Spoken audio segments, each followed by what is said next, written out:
আওয়ামী লীগের বিচার এবং রাজনৈতিক কার্যক্রম নিষিদ্ধের দাবিতে আজ শনিবার ঢাকার চকবাজার ও নোয়াখালীতে বিক্ষোভ মিছিল করেছেন এনসিপি। যাত্রাবাড়ী, কদমতলী ও ডেমরা সহ রাজধানীর বিভিন্ন এলাকা থেকে বিপ্লবী জনতা এই মিছিলে যোগ দেন। একই সাথে নোয়াখালীতেও এনসিপির বিশাল মিছিল এবং সমাবেশ অনুষ্ঠিত হয়। সমাবেশ জনতা দাবি তুলে গণহত্যাকারী আওয়ামী লীগকে অবিলম্বে নিষিদ্ধ করতে হবে।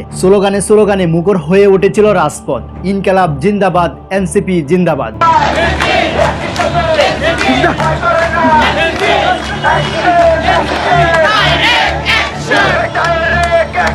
চকবাজার এলাকায় মিছিলের পর এনসিপির নেতৃবৃন্দ সংক্ষিপ্ত সমাবেশে অংশ নেন। বক্তারা বলেন, আওয়ামী লীগ দীর্ঘদিন ধরে জনগণের উপর দমন নিপীড়ন চালিয়ে এসেছে এবং একের পর এক গণহত্যার দায়ে অভিযুক্ত হয়েছেন। তারা দলটির রাজনৈতিক স্বীকৃতি বাতিল এবং সাংবিধানিকভাবে নিষিদ্ধ করার দাবি জানান। বিক্ষোভে অংশগ্রহণকারী বিপুল সংখ্যক মানুষের উপস্থিত ছিল চোখে পড়ার মতো।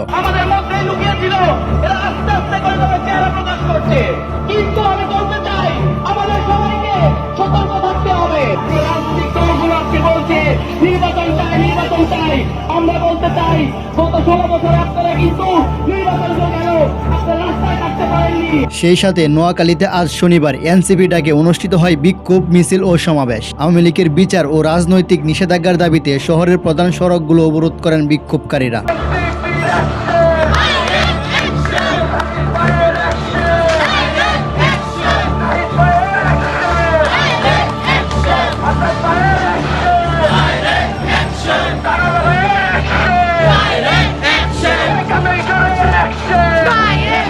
মিছিলে অংশ নেয় স্থানীয় এনসিপি নেতাকর্মী ও সাধারণ জনগণ। তাদের কণ্ঠে ছিল একই দাবি, গণহত্যাকারী আওয়ামী লীগ নিপাত যাক। পরবর্তীতে সংক্ষিপ্ত সমাবেশে বক্তারা বলেন, আওয়ামী লীগ গণতন্ত্রকে ধ্বংস করেছে, জনগণের অধিকার কেড়ে নিয়েছে। তাদের দাবি, এই দলটি নিষিদ্ধ না করলে দেশে সুশাসন ফিরবে না। তো এনসিপির এই বক্তব্যে আপনাদের কি মন্তব্য রয়েছে অবশ্যই কমেন্ট সেকশনে জানাবেন।